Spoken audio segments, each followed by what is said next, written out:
지난주 우리는 VIP들을 교회로 초청하여 복음을 들을 수 있는 기회를 가졌습니다. 많은 것이 참 감사했습니다. 그 많은 것 중에 한 가지를 꼽는다면 많은 성도님들이 VIP들을 교회로 초청했다라는 것입니다.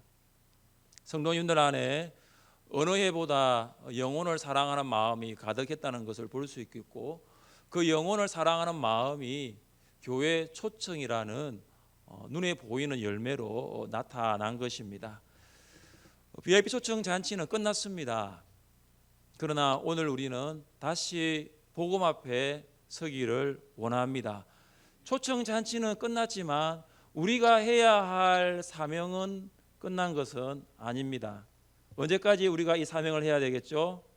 주님 부르시는 그날까지, 주님 다시 오시는 그날까지, 우리 코에 호흡이 떨어지는 그날까지 이 사명은 계속해야 합니다. 그래서 우리는 오늘 이 세 가지를 한번 보고 싶습니다. 우리는 누구에게 복음을 전해야 하는가? 우리는 무엇을 위해 복음을 전해야 하는가? 이 두 가지를 하기 위해서는 우리는 어떻게 복음을 들어야 하는가? 첫 번째, 복음의 대상은 우리가 사랑하는 VIP들입니다. 한번 따라해 봅시다. 복음의 대상은 우리가 사랑하는 VIP들입니다. 베드로는 고넬료가 보낸 사람들을 집안으로 불러들여 유숙하게 했습니다. 할례받지 않은 이방인들을 집으로 불러들이고 함께 잠을 잔다라는 것은 당시에는 상상할 수 없는 매우 반유대교적인 행동입니다. 이방인들과 함께 식사도 하지 않았던 베드로가 그들과 함께 1박 2일을 했다는 것은 당시 동료 유대인들에게는 비난의 대상이 충분히 될 수가 있었습니다.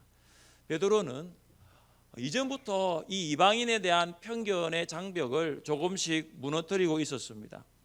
지금 베드로가 머물고 있는 것이 누구의 집입니까? 욥바에 있는 무두장이의 집입니다. 여러분, 무두장이는 어떠한 사람이냐면은 죽은 짐승의 가죽을 벗겨서 그 가죽을 부드럽게 하여서, 그 껍질을 부드럽게 하여서 그 죽은 껍질을 통해서 가죽을 만드는 사람이 무두장입니다. 여러분, 율법에는 죽은 것과 함께 하지 말라라고 말하고 있습니다. 다시 말해서 유대법에 따르면 무두장이 가죽 만드는 일을 하는 사람의 직업은 가까이 해서는 안 될 직업이에요. 부정한 직업으로 간주되었습니다.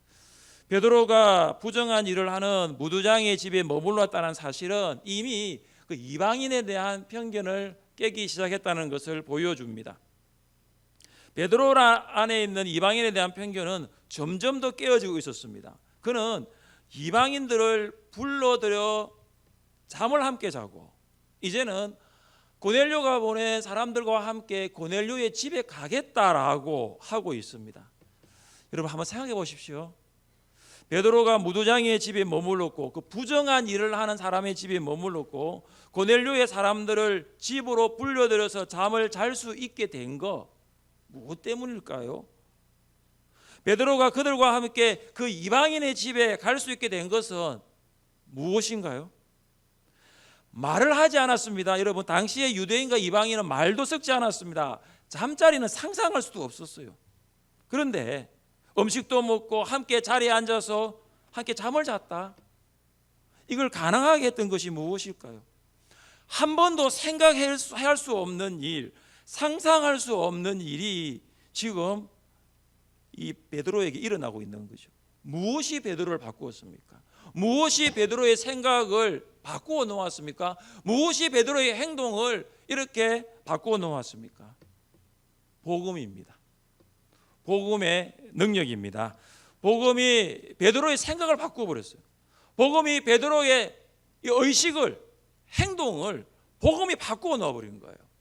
함께 말씀을 읽어보겠습니다. 이제는 전에 멀리 있던 너희가 그리스도 예수 안에서 그리스도의 피로 가까워졌느니라. 그는 우리의 화평이신지라. 둘로 하나를 만드사 원수된 거 그 중간에 막힌 담을 자기 육체로 하시고. 아멘. 복음은 유대인과 이방인 사이에 가로막고 있는 그 높은 장벽, 높은 벽을 허물어 버렸어요. 복음은 할례자와 무할례자 사이에 있는 그 장벽을 허물어 버렸습니다. 여러분이 예수님을 주와 그리스도로 고백하고 있다면 복음의 능력이 여러분 안에 있다라는 것을 믿으시기를 바랍니다. 제 개인적인 견해는 가장 큰 간극이 있는 것이 뭐냐면 유대인과 이방인이에요. 남녀도 아니에요. 지위 고하도 아니에요. 노소도 아니에요. 유대인과 이방인이에요. 얼마나 유대인들이 이방인을 미워했으며 유대인들은 하나님께서 지옥의 불을 붙이기 위해서 땔감으로 만들어 놓았다고 할 정도로 유대인들이 이방인을 저주하고 무시하고 편견에 사로잡혀 있었어요. 절대로 성전 안에는 들어와서는 안 되는 사람들이 이방인이었습니다. 그런데 지금 베드로가 사고가 완전히 바뀌어 버리고 있는 거죠. 같이 대화하고 들어오라 그래서 밥도 먹고 같이 잠도 잤어요. 여러분, 이것을 보면 유대인과 이방인이 복음을 통하여 하나가 되는 것을 보면 저는 복음을 통해서 하나가 될 수 없는, 복음 때문에 하나가 될 수 없는 사람은 없다고 봐요. 복음을 인하여 부모님과 자녀가 하나가 될 수 있는 거예요. 복음 때문에 시어머니와 며느리가 하나가 될 수 있는 거예요. 복음을 인하여 관리자와 그리고 일을 하는 근로자가 하나가 될 수 있는 거죠. 여러분이 예수님을 주와 그리스도로 고백했다면 복음의 능력이 여러분 안에 있고 그 복음을 통하여 하나가 될 수 있다는 것을 믿을 수 있으시기를 바랍니다. 요바에 있는 유대인 형제 6명, 고넬료가 보낸 3사람, 그리고 베드로, 이 10명이 약 50km 되는 길을 동행합니다. 그리고 그 다음 날 가이사라에 도착합니다. 고넬료는 이제 자기의 가족들뿐만 아니라 친척들을 불러 모읍니다. 그리고 친척들뿐만 아니라 친구들까지 자기의 집으로 불러 모아서 베드로를 지금 기다리고 있는 거예요. 자기 가족만 부른 것이 아닙니다. 친척들, 친구들도 불렀습니다. 이것을 보면 고넬료가 얼마나 영혼을 사랑했는가를 볼 수 있는 거죠. 정말로 영혼을 향한 열정이 가득했습니다. 그러지 않으면은 친척과 친구들까지 부를 수가 없는 것입니다.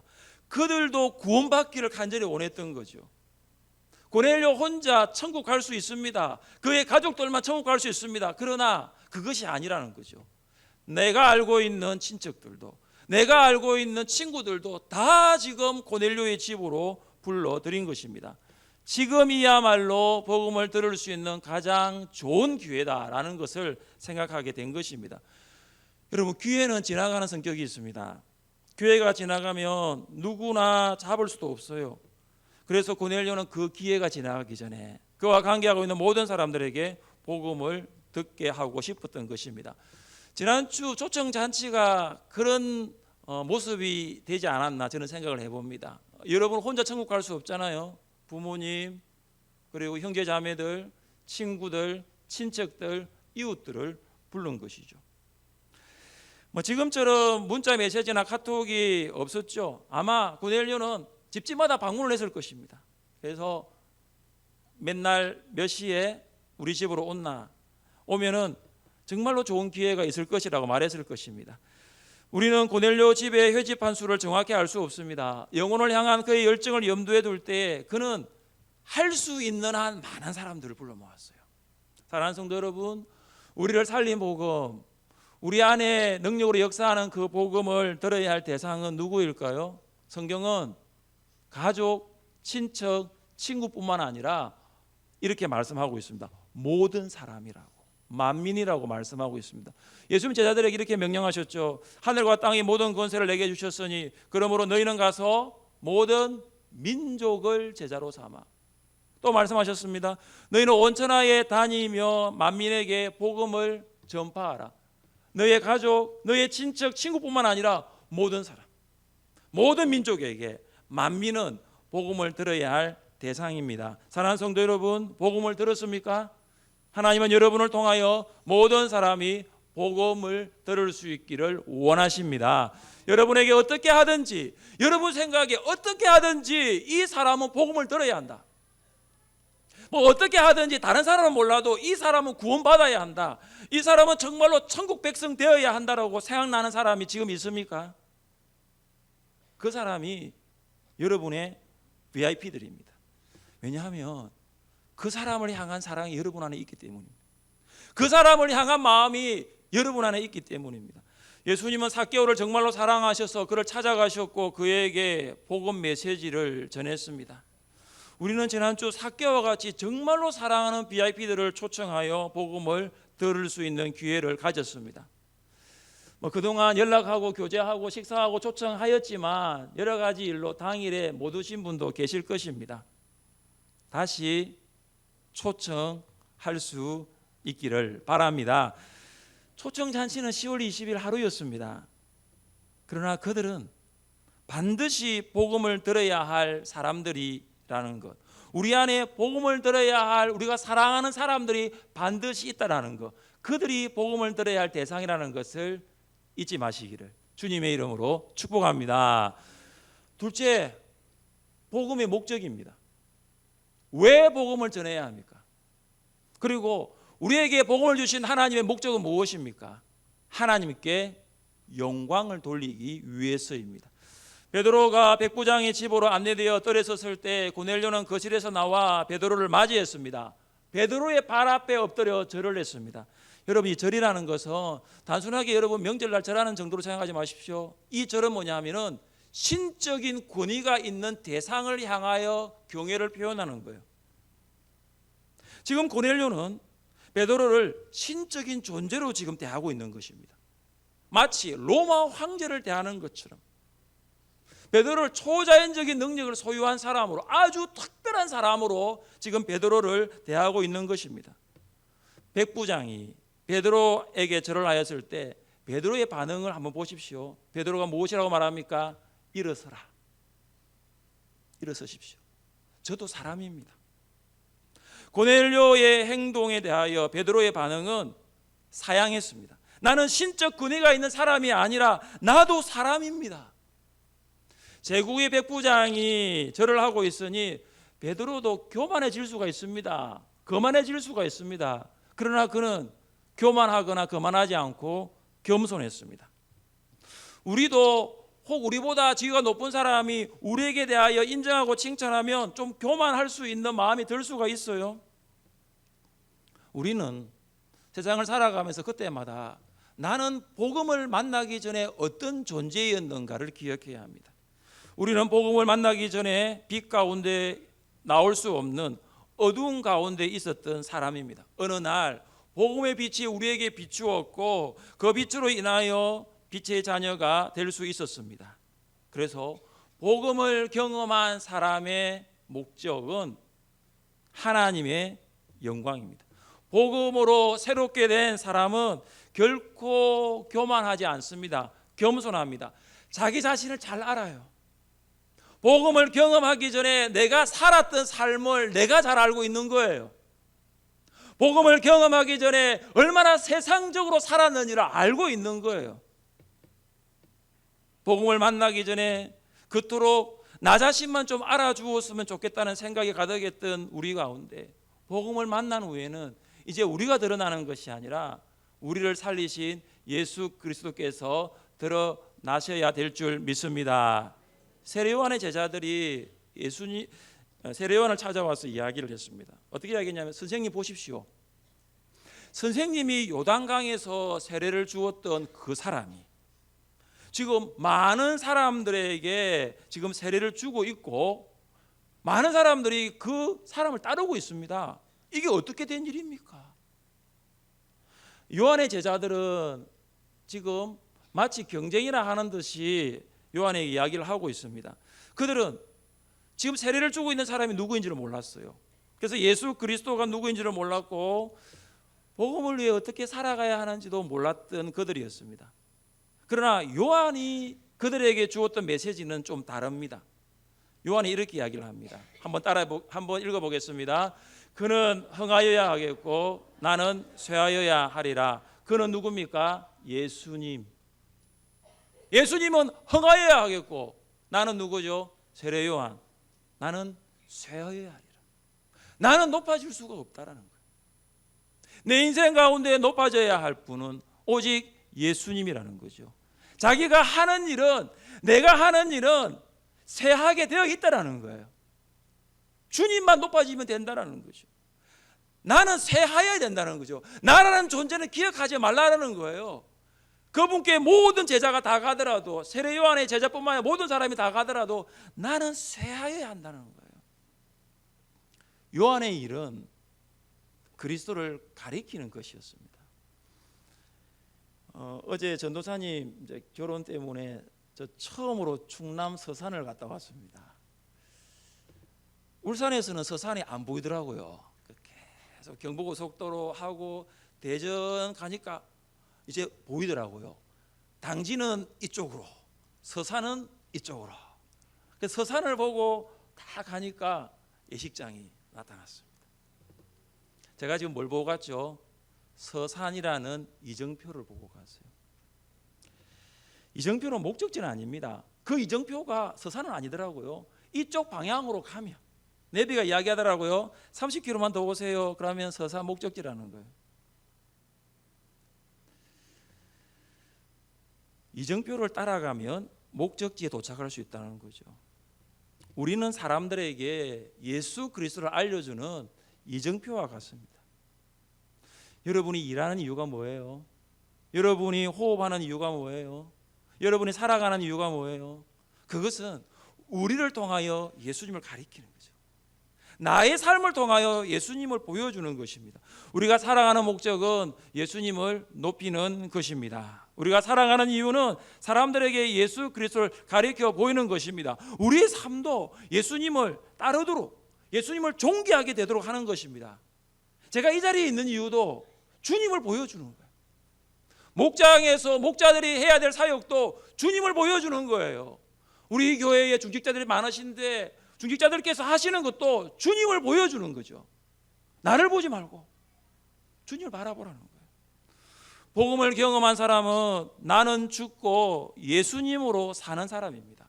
나의 자아는 죽고 예수님의 이름만 드러나는 사람입니다. 그래서 복음을 경험하면 경험할수록, 복음을 깊이 경험하면 경험할수록 그 사람 안에는 누가 나타납니까? 예수님이 나타나는 거예요. 복음을 경험한 사람이 살아가는 이유가 하나님께 영광을 돌리는 것입니다. 삶의 모든 기회를 통하여 하나님께서 영광 받으시는 것입니다. 복음을 경험하는 사람은 자신 위해 살지 않습니다. 오직 하나님의 영광 위해 삽니다. 그래서 복음을 경험한 사람은 복음의 목적이 삶의 목적이 되는 거예요. 복음의 목적과 삶의 목적이 다른 것이 아니라 일치하는 거지요. 미국 오하이오주 나이마이에 살았던 스탠리 팜이라는 사업가가 있었습니다. 그런 젊은 나이에 이제 사업을 시작하면서 하나님께 이런 기도를 드렸습니다. 하나님, 제가 이제 사업을 시작합니다. 그런데 이 일이 주님을 위한 사업이 되기를 원합니다. 하나님, 이 사업을 통하여 세상의 것을 주께 드리고 영광 돌리게 하여 주옵소서. 하나님, 좀 그렇게 할 수 있는 경영 방법을 가르쳐 주십시오. 그는 기도하는 중에 하나님의 음성을 들었습니다. 어떤 음성이냐면은 나를 위해 사업을 하고 나에게 영광을 돌리기를 원하느냐?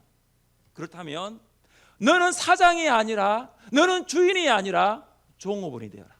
너는 사장이 아니라, 너는 주인이 아니라 끝까지 종업원으로 일하여라. 그래서 하나님의 음성을 들은 스탠리는 회사 설립 신고를 할 때도 회사 주인의 란에 세니팜이라고 적지 않고 하나님이라고 적었습니다. 그리고 하나님이 주신 이 말씀에 생명 걸어 사업하기로 결심했습니다. 물론 사업을 하다 보면 어려운 일들을 참 많이 만나지 않습니까? 그도 예외는 아니었습니다. 그러나 그의 사업은 날마다 놀랍게 발전했습니다. 그는 은퇴할 때까지 하나님의 음성대로 월급을 받는 종업원으로 일했습니다. 그리고 그의 기도대로 하나님의 영광을 위하여 자신의 모든 것을 드렸습니다. 사랑하는 성도 여러분, 복음을 경험한 사람이 고백해야 할 말씀이 무엇일까요? 복음을 경험한 사람이 알아야 할 말씀이 무엇일까요? 한번 같이 한번 읽어보겠습니다. 그런즉 너희가 먹든지 마시든지 무엇을 하든지 다 하나님의 영광을 위하여 하라. 아멘. 사랑하는 성도 여러분, 복음을 경험했습니까? 복음을 만났습니까? 여러분의 복음이 있습니까? 먹든지 마시든지 일을 하든지 앉아 있든지 집에 있든지 회사에 있든지 어느 곳에 있든지 무엇을 하든지 주의 영광을 위하여 하시기를 주님의 이름으로 축복합니다. 복음의 태도입니다. 복음은 우리가 사랑하는 VIP들이 다 들어야 할 것이고, 복음을 들은 사람은 하나님의 영광을 위하여 살아야 될 것인데, 이제 복음의 태도예요. 어떻게 하면 내가 들은 복음을 VIP들에게 전할 것인가? 어떻게 하면 하나님의 영광을 위해 살아야 될 것인가? 이제는 태도입니다. 가장 중요합니다. 복음의 태도는 간절한 마음으로 듣는 것입니다. 간절한 마음이 있어야 합니다.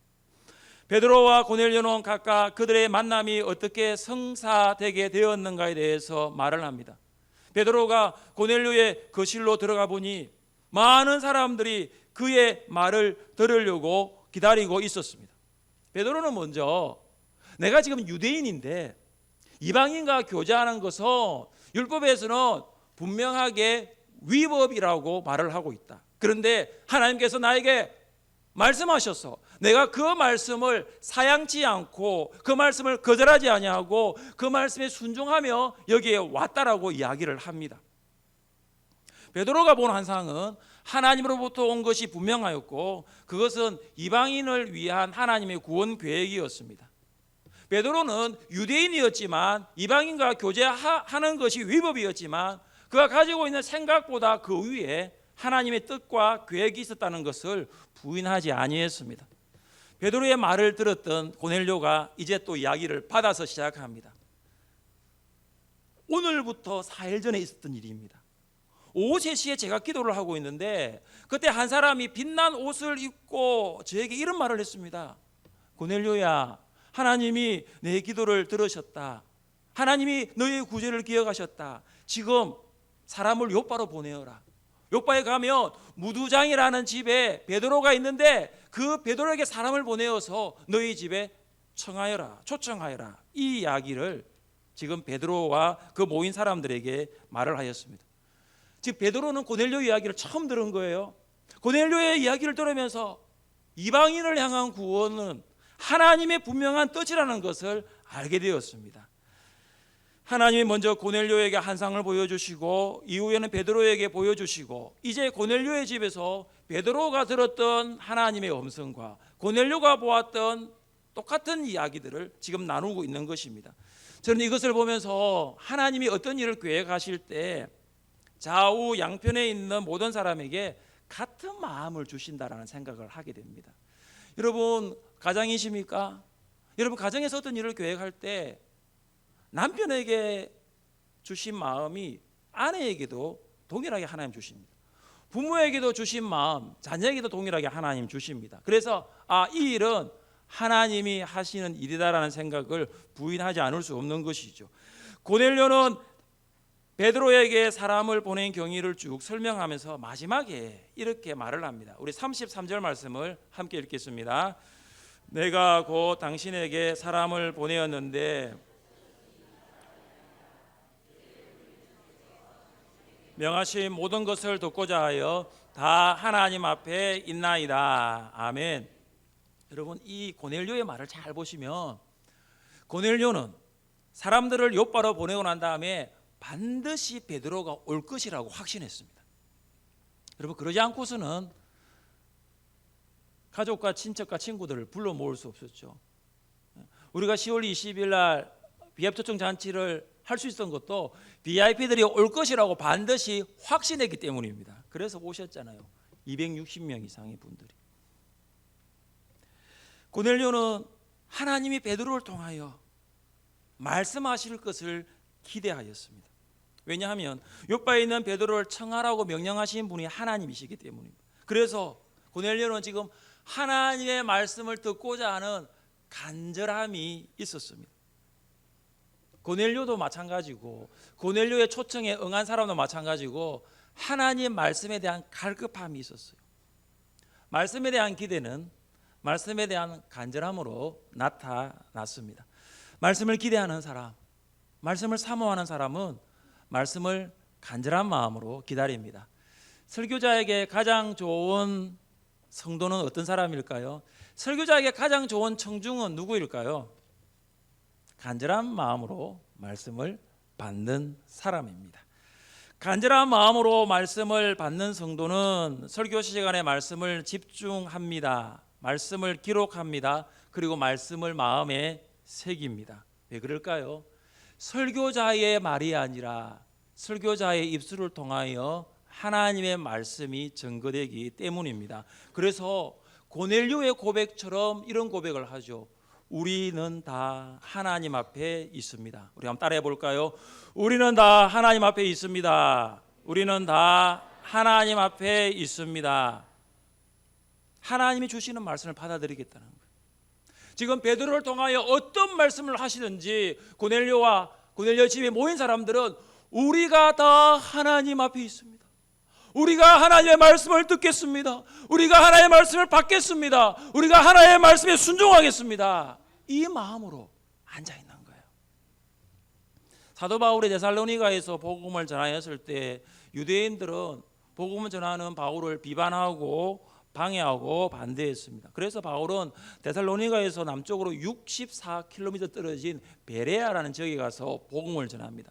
근데 베레아에 가보니까 데살로니가의 사람들이 반응하고 완전히 다른 반응이 나타났습니다. 베레아에 있는 사람들은 데살로니가에 있는 사람들보다 더 너그러워서 그 다음 말씀이 뭐죠? 간절한 마음으로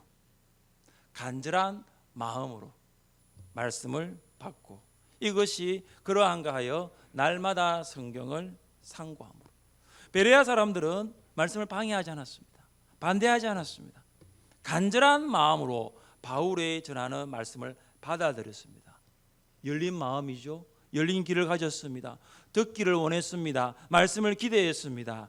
말씀에 순종하기를 원했습니다. 성경은 말씀을 듣고 순종하는 간절함이 예배를 드리는 것보다 더 중요하다고 말씀합니다. 우리 함께 읽겠습니다. 순종이 제사보다 낫고 듣는 것이 순양의 기름보다 나으니 이는 거역하는 것은 점치는 죄와 같고 완고한 것은 사신 우상에게 전하는 죄와 같음이라. 아멘. 말씀을 듣고 순종하는 것은 하나님을 향한 예배자의 내적인 태도를 말합니다. 제사와 순양의 기름은 예배인데 이것은 인간의 예배자의 외적인 행위를 말합니다. 하나님을 향한 인간의 외적인 행위도 중요하지만 외적인 예배보다 더 중요한 것은 하나님을 향한 예배자의 내적인 태도라는 거예요. 순종하겠다는 마음이, 하나님의 말씀을 받겠다라는 마음의 중심이 더 중요합니다. 우리가 예배 자리에 나왔습니다. 우리가 하나님을 예배하더라도 우리 안에 우리가 다 하나님 앞에 있습니다. 이제 하나님이 하시는 말씀을 듣겠습니다. 하나님 주시는 말씀을 받겠습니다라는 간절함이 없으면 예배는 하나님이 받으시지 않습니다. 우리가 수없이 많은 예배를 드려도 우리가 다 하나님 앞에 있습니다. 우리가 하나님의 말씀을 받겠습니다. 우리가 하나님의 말씀에 순종하겠습니다 라는 간절함이 없으면 우리 예배는 하나님께서 기뻐하지 않습니다. 사랑하는 성도 여러분, 여러분이 사랑하는 VIP들이 복음을 들을 수 있는 기회를 주시기를 바랍니다. 초청잔치는 끝났습니다. 그러나 매주 선포되는 말씀은 그들의 영혼을 살리게 될 것입니다. 복음을 경험했습니까? 여러분 정말 복음을 만났습니까? 여러분 안에 복음이 역사하고 있습니까? 하나님의 영광을 위해 사십시오. 그리고 간절한 마음으로 말씀을 듣고 그 말씀에 순종하는 여러분 될 수 있기를 주님의 이름으로 축복합니다.